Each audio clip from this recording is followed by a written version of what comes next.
you're doing well. I'm Shams Shazad. So I got asked a question from one of the clients that and for the fact that he was not able to meet the financial requirement, if there are any exemptions. So there are a few exemptions.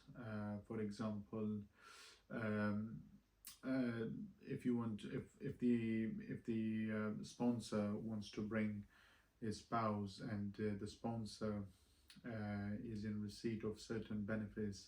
There are actually 9 benefits that I remember.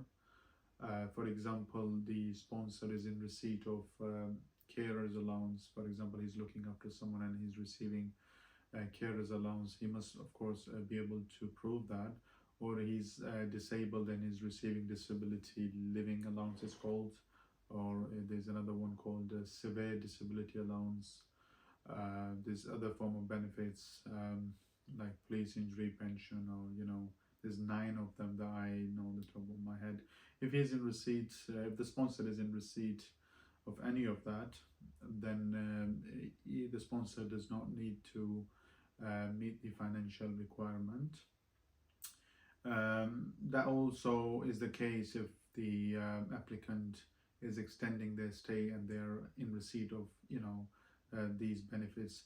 However, in any case, if they are relying on these benefits, they must still be able to prove to the Home Office that they will provide adequate maintenance to the applicant. Also, there's another exemption where there's a child involved in the application. For example, there's a child who is British, and or there's a child who was born in the UK and has lived here for 7 years, and it just would be unreasonable for the child to live outside the UK.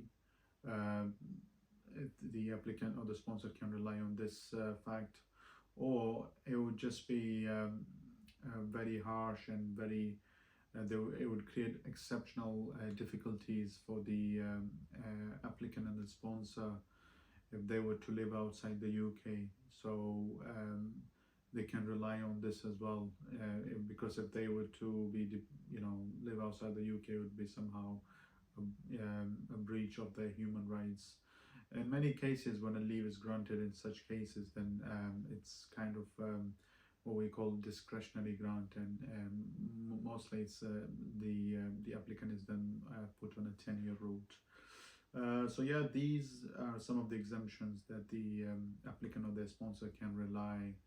And just thought, let me take you through. Just if you could watch my other videos, and I'll keep you updated.